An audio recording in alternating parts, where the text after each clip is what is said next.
Welcome to yet another day. It is a Monday, and as I told you earlier, that we'll be having a chat with the Lusaka Province Deputy Youth Chairperson of the Democratic Party, and this is no other than Mr. Lazarous Simukoko. He's a youth, very youthful actually. He is under the bracket of between the 18 and 25. So you can imagine he's a young man who is still in university and also doing things for the party.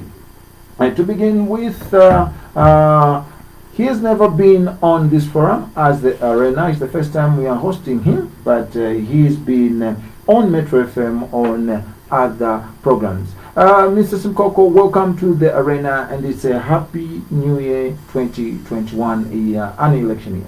Thank you very much, and it is an honor being here on this program. Of course, it is my first time being here. I really appreciate it. All right. First thing first, 2021 is here, and we will look mainly on the challenges which are in Lusaka, and we also want to see the solutions which you have. What is it that you would love to see happen in the first quarter of 2021 as a party and representing the youths? Okay, I think looking backward on where we are coming from as a nation, looking at how this 2020 has been. 2020 has been a challenging year, but we thank God that we have reached up to this far. What we are looking forward as of now, we are looking at the issue of unemployment among these youth which we have, not only in Lusaka, but around this country.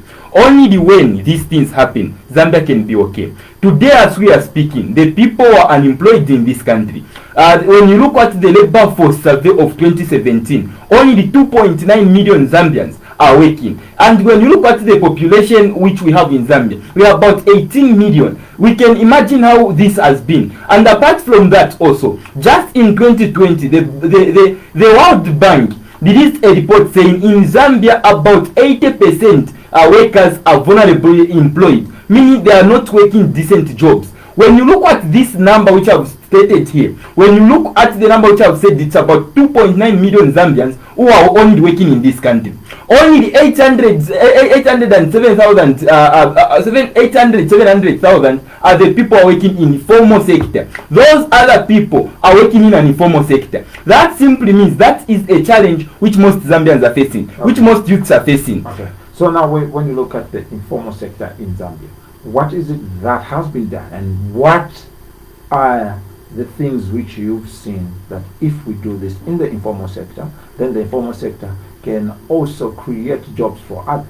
What is important on that issue is by making sure that we create more jobs. How can these jobs be created? We in the Democratic Party believe that only when you put up industries across this nation, Zambia can be okay. When you look at how even this country is grappling with the issue of coronavirus, we are failing to close these borders. Why is it so? This is because Zambia is not self-sufficient. But if we put up these industries, we start producing our own clothes, we start producing our own juice, we start producing all the things that we want from China, all the things that we want from countries like Zimbabwe, countries like Malawi. If they are made in this country, Zambia can be okay. Today, many Zambians are even moving abroad just to go and import blankets, just go and import these duvets. Why is it so? This is because as a country, you have not understood that. Mr. Simukoko. Yes, yes. I was saying, what are we supposed to do in this sector? Now, what I'm saying is, by the background. So now I'm saying, what is it that you are going to do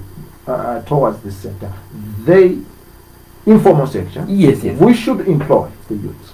What we need is by making sure, that is where I was going to, is by making sure that we stabilize the economy. When we stabilize the economy, every person will benefit. We have got what we call trickle-down effect in economics. That will mean that if we employ one person, that person necessarily is going also to help other people. This is because that person has a family, that person has relatives, that person has friends. There cannot be no way whereby that person has got children, that person has got that family, and that person is working and we expect those children to be suffering. That can't happen. And that is why I'm saying we can only do so. Instead of other people, these people are running these shops in town. These people are running these markets, these malls. They are going to South Africa to get vegetables for them to be selling in these malls. But if we have a country whereby we are producing our own things, we make it a rule or a law saying any person who is owning this kind of a mall, they are not supposed to import anything from other countries.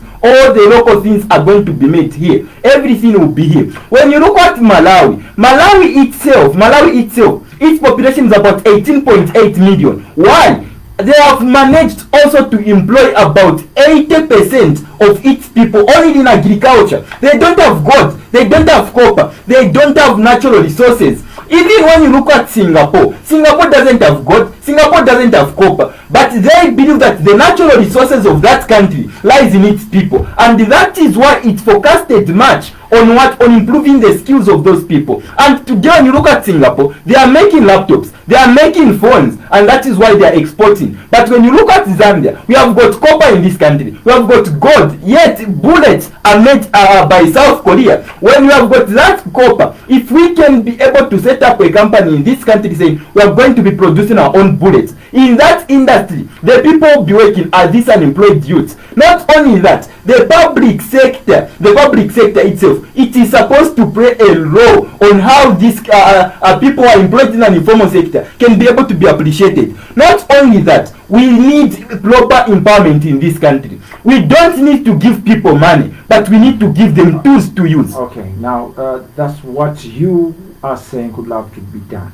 But now when you look at that, many other times people do say that this we are going to do, and when they are given that chance, they fail to deliver. What will make you as a youth, because you are speaking for Lusaka, I know you speak for the whole country, but I brought you here that we talk more about Lusaka. Yes. Why should the people in Lusaka, especially the youths, think of the Democratic Party, that the Democratic Party has what it takes to change the face of Lusaka?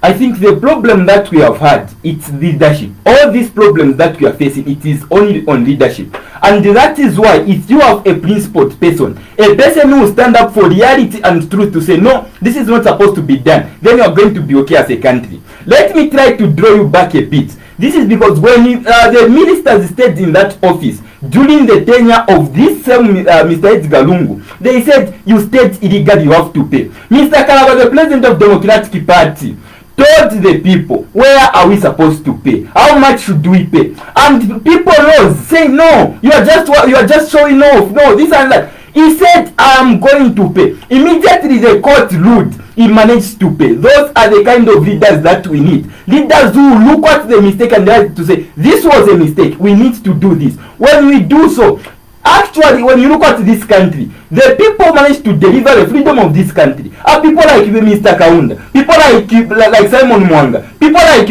all those people like Mama Kankasa. Those people were youths, were young enough to deliver this country. At that moment in 1964, Mr. Kaunda was only 44 years. He was 44 years. He was 40. He was 40 actually, yes. He was 40 years. And then, Mr. Ali Kalaba, this year will be turning 45. You'll be turning 45. That simply means he is going to understand the challenges which these young people are facing. Are you saying you joined the party, or you are being driven by the fact that the leader of your party is youthful and yet not a youth? He has passed the youth bracket, but is youthful. We always look at the manifesto of the party. What kind of challenges are the youth facing in this province or in this country? Those challenges are ranging from unemployment and lack of resources. That is the main thing, because this employment, even if we can talk about it, all the things that the people will be looking for in these industries are the resources which they can use. And that is why when you look at Democratic, I looked at its manifesto and I looked at the issue of industrialization, and I need to say immediately industries are put up in this country, immediately industries are put up in this province. There are unemployed youth from Kalingalinga, unemployed youth from Kanyama, unemployed youth from Chaisa, name the place, they are going to be working in this. Okay. And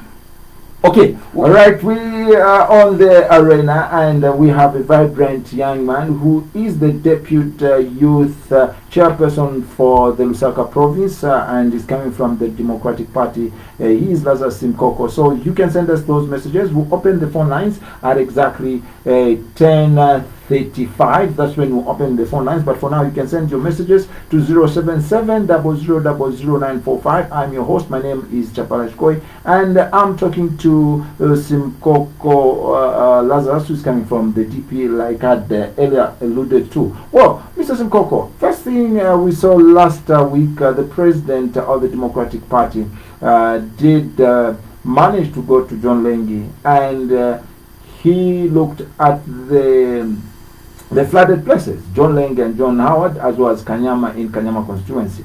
Where he said this would be a thing of the past.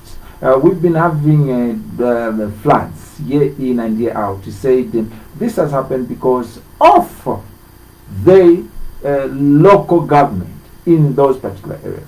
How are you looking at the floods? I know you are also vying to stand as a councillor in Kanyama, and yet you don't live in Kanyama. How are the floods? How are you looking at the floods? How are you going to make sure that we do not have these floods? Well, by the way, allow me just to mention, I am a resident of Kanyama. I live in Kanyama. The reason as to why I said I don't live in Kanyama. Remember, I told you to say I'm at school, and that is why for me to move from my area to go there, it is a challenge. So I need to shift, and immediately we close, I go back to my area. The problem that we have area, you are in Munari constituency. And many Mandev constituency in that area because of school. Because of school. Being at campus. And that is why I'm there. But the problem that we are facing in this country, people are saying, no, Mr. Kalala, when you were in government, the same problems were there. The problem that we have mainly in this country, it's a lack of understanding certain things. Mr. Alikala was the member of parliament for Bahati constituency. That was in Luapula. Yet the place that we are talking about is Kanyama constituency. Kanyama constituency itself has got its own MP, has got its own councillors. It is the duty of those MPs, those councillors, to ensure that people are living safely there. And I would like it to be a law, Mr. Chico, so that any MP coming from a certain area, it doesn't matter how the area is, they are supposed to be living there, so that they are going through the same challenges which its people or the people of the which voted for that person are going through. Because where are we going after in this country? 56 years after independence, yet we are still struggling with the issue of drainage systems in this province. Okay, so the president mentioned that come December 2021 we will not have floods in John Lengi. And what is it that you as a civic leader, you as a person who wants to stand, what can you tell us? Maybe you've got some priorities, because this is an election year. Yes. Tell us how you are going to make sure that we do not have the floods. Okay. We have the Bombay drainage, but is it enough? What is it that you are going to do that we do not have floods in places like John Lengi, which we know there is a rock, the area sits on the rock. And how are you going to make sure that we do not have these floods in these areas? By the way, the problem that we have, it's not the rocks in that area. The problem that we have are leaders. That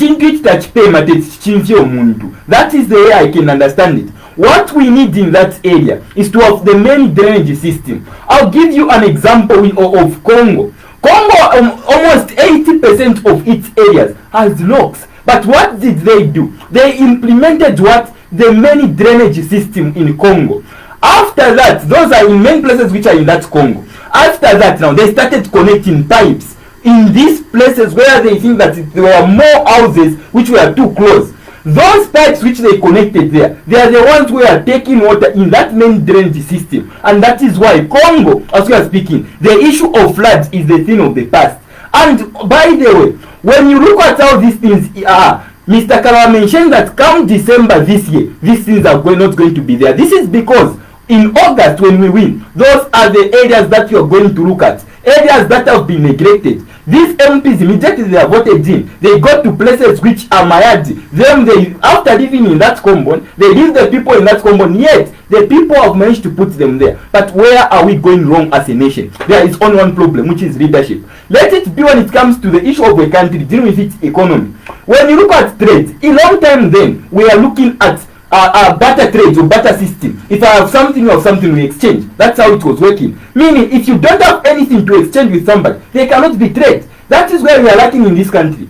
We cannot be looking at trade, yet we have got nothing to trade with. And that is why we need to focus on what? On industrialization. Only when we start producing our own clothes, only when we start producing our own things in this country, that is when we are going to have something to trade with. Even the quarter dollar, it will reduce. This is because we'll be exporting things. When you look at countries like Congo, countries like Malawi, they are importing their bullets from Argentina. They are importing all those in Polo from China. But today as a country, we have got copper in this country. If we have that copper, we can equally make our own bullets in this nation. We can make our own things which can supply Congo, which can supply Malawi, which can supply Mozambique, and which can supply our surrounding countries in this country. Okay, now you did mention of that. Now I want to find out,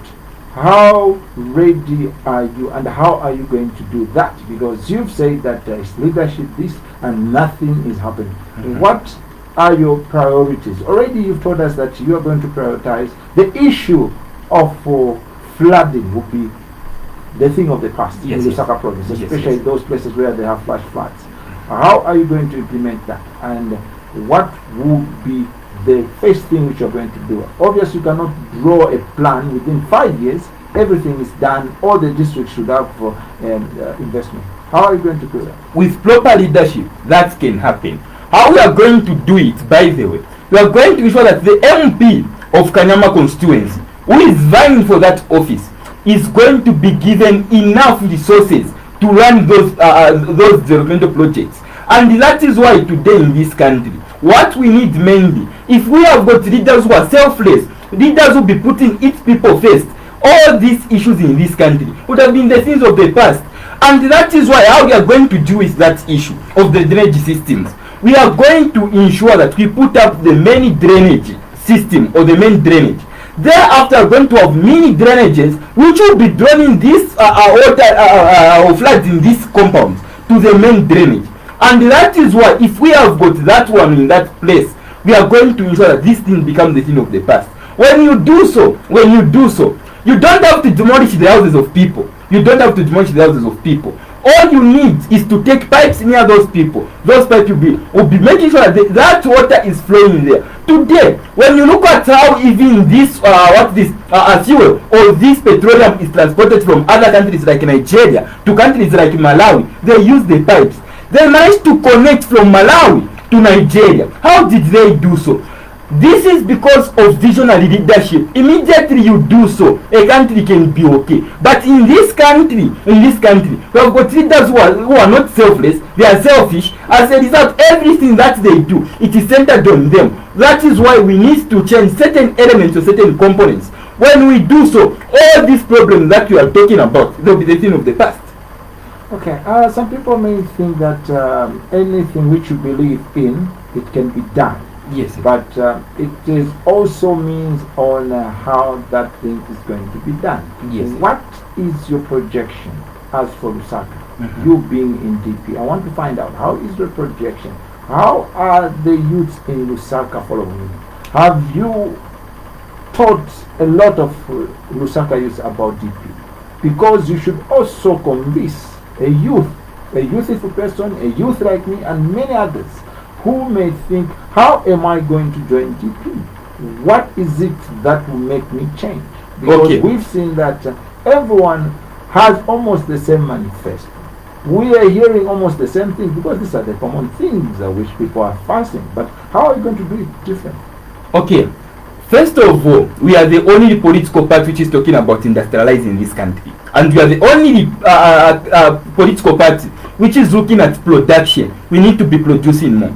And we have managed to make sure that we sell this political party. We have managed to, as I'm speaking now, all in this country, all constituencies, all wards, and all these provinces, they have got their fielding candidates. And today, as we are speaking, let us look at Kanyama itself. The person who will be contesting there as an MP is Madam Mondesi Shekami. Let us look at this Mandevu. We have got Mr. Victor Mwale who will be contesting there. Let us look at Munali. We have got Mr. Kanjira who will be contesting there. All I can mention them, the list is endless. And that is why I'm saying immediately we take these people close to these people. They know the challenges that they are facing because the people I've mentioned here, they reside in these areas. They know the challenges which those areas are grappling with, and that is why if we do so, we have got a lot of following as I'm speaking today. We have got a lot of following. Just recently we went in Luapula province for a rally. It was an extraordinary rally. And they know, other people say, no, this is my bedroom, no, our bedroom. Why kwata na bedroom wabayota bapiangako? No, watuma kwata bedroom tamle pianga. They say, no, Lusaka is our bedroom, no, Kopapet is our bedroom. But in Lusaka they are floods, solve them. But when you look at all these places, they have got unemployed youth. Panganda mwali kwata company. Ewa bana venu, tabakwete, so which state more with the more than company mudia. That is what you are facing in this country. The country has got its own people. I say, no, this is our bedroom, this is our... But they are failing to employ these people. Okay. They are failing to give them necessary things for them to use, or necessary tools for them to use in order for them to achieve what they want. Okay. What your thought there? As a young person and still in school, yes, we saw what happened last year, and there were a lot of gaps due to the eventful 2020 and unpredicted things which happened. Mm-hmm. What is your take? What is it that the youths could have seen as a grey lining in what has been happening? What are the grey lines which have come with COVID-19 for you as a youth? For now, we are going to go on a break and going to come back. That is the question which we have to find out from you, and how are you going to do that? The gaps which you saw due to COVID-19 as a youth. Alright, we'll be right back on the other side. Let's take a break, and this is Chapa Chikoi, known to many as Chico, on the arena as we talk to Mr. Youth DP, who is no other than Simukoko Lazarous.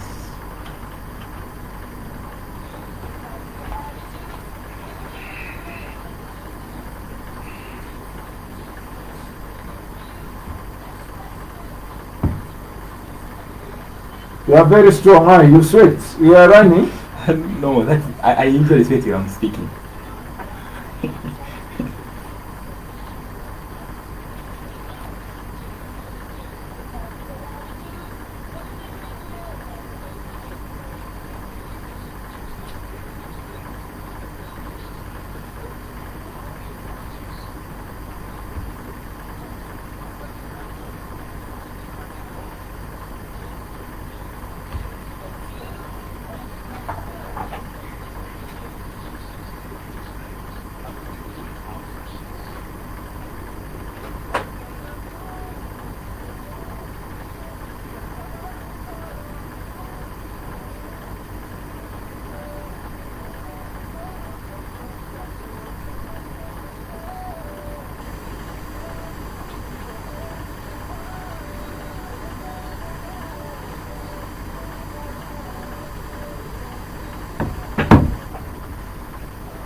Now, as I talk with you, I've got now. I'm sick, huh? Like glasses, huh? Too bad.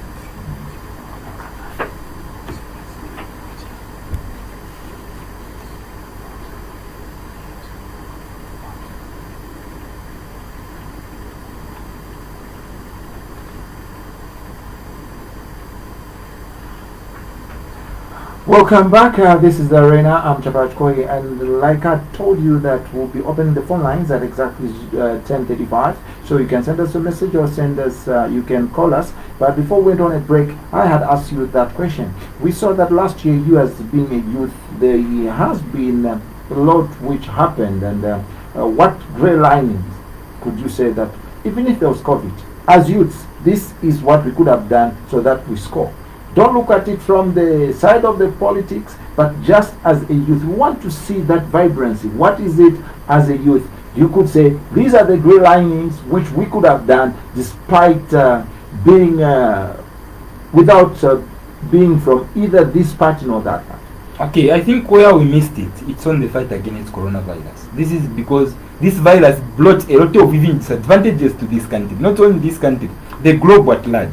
How we managed to fight for this virus, it was not okay. We saw even schools being closed at that moment. They were only given few hours to learn and the like. Many schools switched to online classes. I think that is where we missed it as a nation. And what we were supposed to do as a nation, from the word go, we were supposed to fight this disease. Immediately we knew that it has break up in China.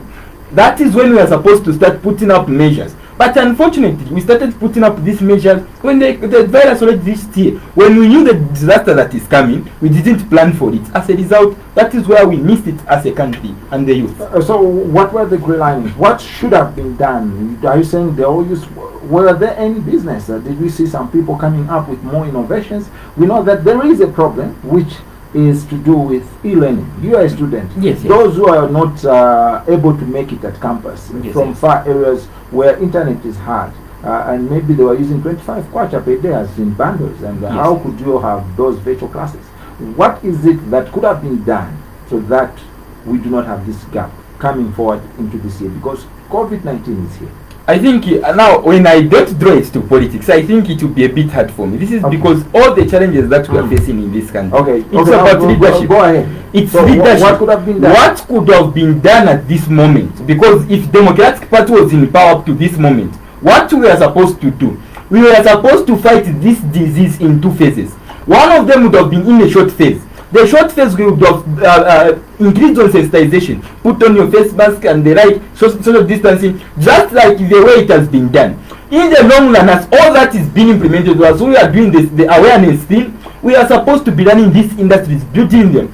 Because we know that immediately we start producing our own things, we can cross these borders. Today, the government said, no, we can't cross these borders because the country's economy will not be running. And that is why we said it will not be running because we have got nothing to trade, or we have got nothing in this country which we can use on our own. Today, the clothes which we are putting on, they are coming from Malawi, they are coming from Kenya, they are coming from countries like Congo. That is where these things are coming from. And that is why we are saying, if we close these borders because we were self-sufficient at that moment, Zambia would have been better. When you look at South Africa receives sanctions almost every year, but South Africa remain resilient, and that is why they even manage to sustain themselves. People like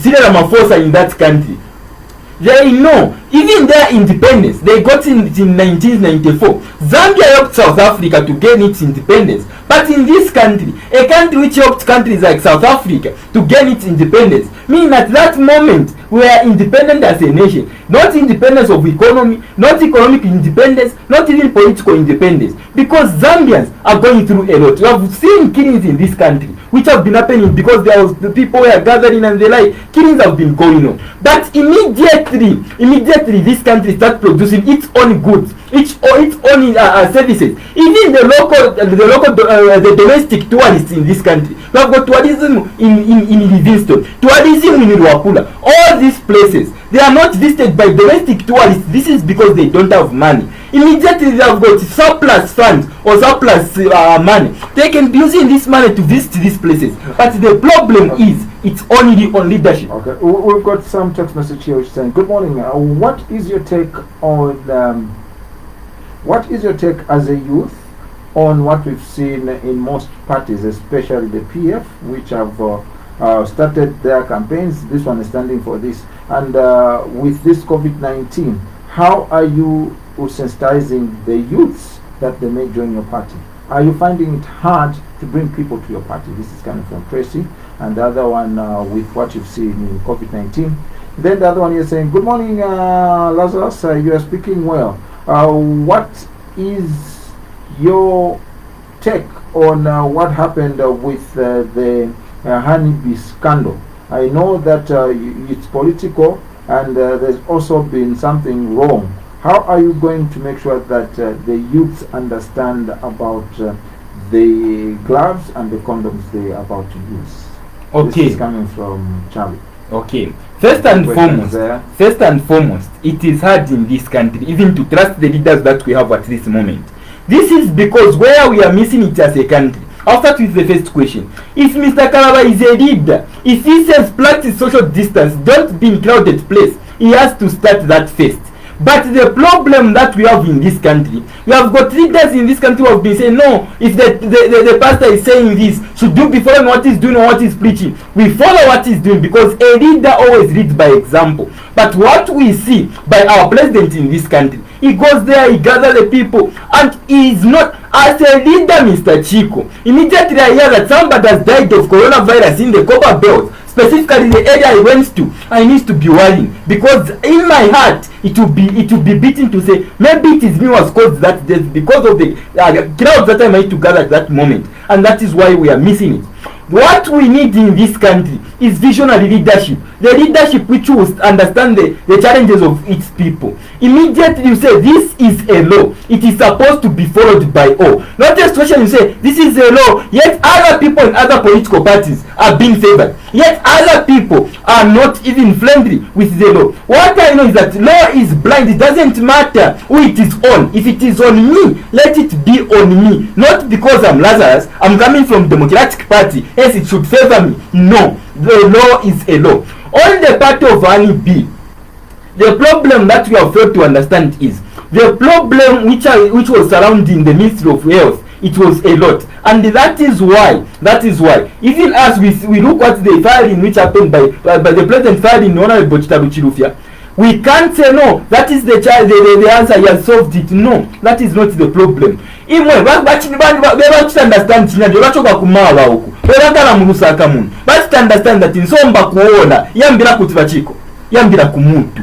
So the problem that we have, it's not the ministers. The problem that we have in this country, it is the leader himself who has managed to choose these people in these various positions, provided the leader is putting competent leaders in these ministries, provided the leader is putting on board people who can understand the challenges, who can understand these issues. A country can be okay. But the problem that we have in this country, leadership is the main problem. Immediately you put in light leadership. Hello. Okay, sorry for that. You can call us on the line, which is 077-000945, and we'll be able to pick the line. And if not, you can call us on MTN, which is 076-1000945, just like Metro 94.5. You can send a message or you can call, and we'll be able to pick your call. Well, we've got one message here that says, "Good morning, Lazarus, you are speaking well, but it's like also you are contradicting yourself. We've seen that the people who are gathered when it comes to coronavirus, yes, the president has been going to such places, but my worry is on the opening of schools. Some of you in the opposition party, I don't know your position, others, when the closing of schools was done first, you condemned. And you said where they're coming from, they'll be behind. But now, what is your take on the wave, the second wave, which we've seen spikes? What will be your take for schools to open on 1st of February? Are you saying yes, schools should open? One, and second, was it right for schools the opening to be pushed forward to 1st February? This is coming from Tracy. Okay, first of all, what I'm saying are the things that the people in this country are facing. I'm not contradicting myself here. I've said the problem that we have is leadership. That's what I've said.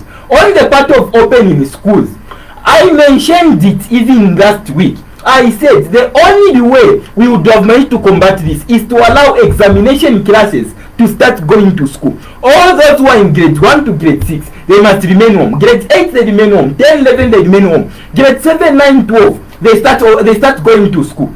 After they start going, they are going to practice social distance. Even the supply of face masks, the supply of these hand sanitizers, it will be effective. This is because few people or few pupils who be in those classes, they can easily divide them to say, no, this you are 20, you are going to be learning from that class. You sit there, sit there, sit there. Here's the hand sanitizers, those are the face masks. And from there, they were supposed to revolve the timetable of these teachers who be teaching these people. If a certain teacher whose subject is not reflecting on that timetable, is supposed to be home. And when we do so, those people will be sitting for exams, Mr. Chico. They are not going to face the challenge of, no, we are behind with the syllabus, we are what? And then after that, they are supposed to put it at least an estimation of 1 month and see how this coronavirus would have been. Thereafter now, they were supposed to sit down. Can these schools open or we are still facing the same challenge? Then the decision would have been made at that moment. Wait, I finish a minute. For us to cover for this month, where those people from grade 1 to grade 6 didn't scatter, they were supposed to use which month? The April, which is the closing month. The government was supposed to communicate with these teachers in this country to say, you are going to be paid twice the salary which you get every month. If a teacher receives 5,000, they must receive 10,000 in that month because they'll be working. But the problem that we have is leadership. Teachers can agree. If they agree, those people remained behind. They can cater for that month, and the pupils in this country or the students, they cannot be behind with the syllabus. Okay. Are you saying that it was a wrong move for the schools to be opened on the 1st of February? And yet others are saying, and the president, many have said it was fine because it will give teachers and the parents to prepare by the 1st of February, depending on how the spike of coronavirus will be. All schools should open, unlike where we say only. Now, just there, Mr. Chico, when you look on the issue of preparation, we need to ask ourselves, why is it taking so long for parents to prepare? This is because they don't have jobs. This is because they don't have resources to use. Immediately these people are employed. Immediately these people are given empowerment. That's what we need to see in future. That is what we need to see immediately. A long time. Or immediately? Do you think that immediately Democratic Party comes in power? I mean, we are going to do that. Right now, was it going to happen that way? That you give people... That is the problem that we have, and that is the problem I'm addressing. The problem that we have is that leaders have not understood why these parents need more time to prepare. Because they don't have where to get the money. This is because they don't have a place where they can go and start working for them to have money so that they manage to pay this students or pupils the school fees. On the school fees, yes, there's the issue with school fees. Yes. And the other thing, because parents were ready to send their children to go to school, but it is because of COVID. Yes. They were ready to take their children. They were ready as the 4th of January. They were ready. They were ready. Yes. As early as the 4th of January, and then they said we'll open on the 18th. The 18th, before even the 18th comes, which was today, schools were supposed to open. Yes. The president says, no, we'll give you another 2 weeks. That is why. That's what I'm saying. Are you saying that the parents have not reported because they don't have money? They have not reported to prepare. Schools should prepare. When we look at that issue, the question we must ask ourselves is, how many people are failing to go to school because of money, or because of those guardians, those parents are lacking resources to take them to school? That is the answer we need to take. In this country, people who are 25 years and below, is constituting 60% of the Zambian population. Now, let us try to connect this. Since the country itself, only those who are 25 years and below are 60%. What percentage of these people are going to school? Only 15% 15%, Mr. Chico, are the people who are going to school. Now, where is the other percent going to? Where is the other percent going to? These are the people we are seeing in compounds abusing drugs. These are the people in compounds which we are seeing drinking beer, smoking. They are doing that because they are frustrated. Reality has gotten so in touch with them very fast. And that is why today we are seeing 17 years old, we are seeing 16 years old committing suicide. That is the main question. Parents themselves, I understand they can sacrifice the money they are supposed to buy minimum to take that person to school because they are governed by the principle of having a hope to say immediately that person goes to school, their life will be better, the lives of the family will be better. But the problem that we have, if this government can understand the challenges which these parents are facing, today are some speaking, 10 hours now, some they don't even know what they are going to eat during lunch, some they don't know what they are going to eat during supper. Why is it that they don't know? This is because they don't have a place where they can be able to get these resources. They don't have, immediately that marketeer goes in this market, it is cadres victimizing them. It is those cadres who are operating in these bus stations who are affecting the people bus operators to run effectively. And I don't blame those cadres because they don't have where to go. If they don't have where to go, if you put up this employment, it is that person who can be able to help develop this country. When you look at countries like Nigeria, we look at countries like Singapore, they have understood that every person has got a way of contributing to a nation. And that is why we need workers. If these people want to gaisha kobungama industries, where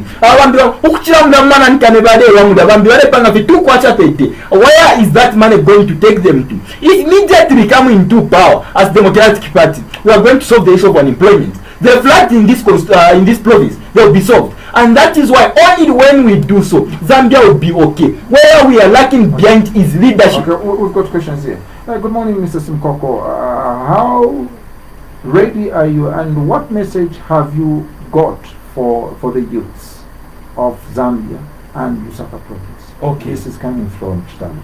The message that we have as the youth or as the political party, we have said we are going to create industries in this country. When you put up industries, these industries will be producing clothes. They will be producing things like juice. Today, when you look at our country is, it's only governed by trade skills when it comes to production. But if we have more of trade skills replicate, Zambia can be okay. Today, without trade skills, tell me where you can be buying this boom. Tell me where you can be buying this extra. Tell me where you can be buying all these things that are in these shops. Many of them are made by trade skills. But if we have more of trade skills in this country, it can be okay. Apart from that, when you look at the civil servants in this country, they have accumulated debt, and we are saying immediately we come into power, all those debts that these civil servants are having, it will be cancelled. Immediately those are cancelled. What we are going to do is we are going to make sure these civil servants start afresh. When they start afresh, they are going to be at least okay. Even their family will be fine. Apart from that, Mr. Chico, we have got a country which has got a lot of tourist sectors or tourism sectors. We have got one in Livingston, we have got one in Wapula, we have got a number of them in this country.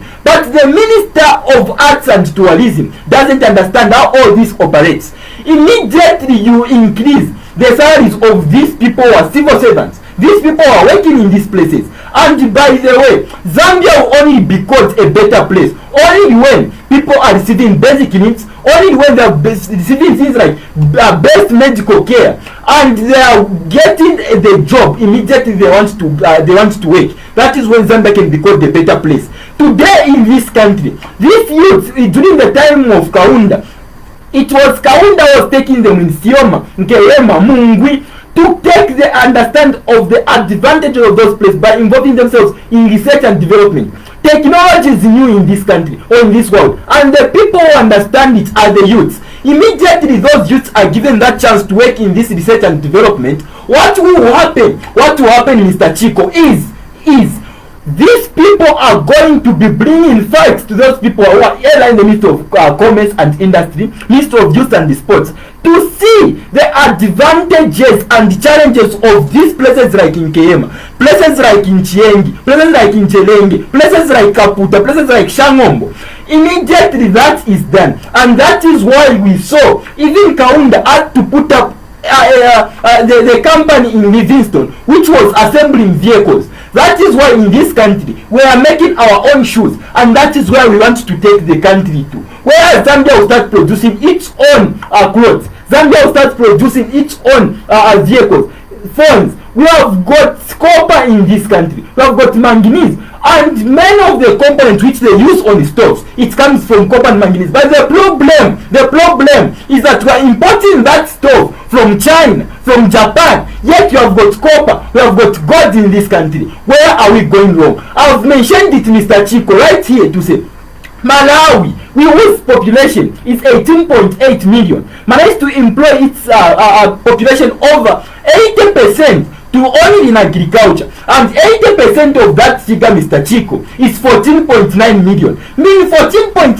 Malawans are working only in agriculture. In Zambia, we have agriculture. We have got the mining sector, we have got gold, we have got copper, we have got manganese. Name all these natural resources. We have them. But the people who are only working, Mr. Chico, there are only how many? 2.9 million in this country, both in informal and formal sector. When this is done, Zambia will be okay. When you look at countries like Singapore, it doesn't have copper, it doesn't have gold. Its many place it was water, and they developed it because they understood that its natural resources, despite of them not having it lies in its people, and that is why they started improving their skills, and that is why Singapore is doing fine. Singapore got its independence in 1965.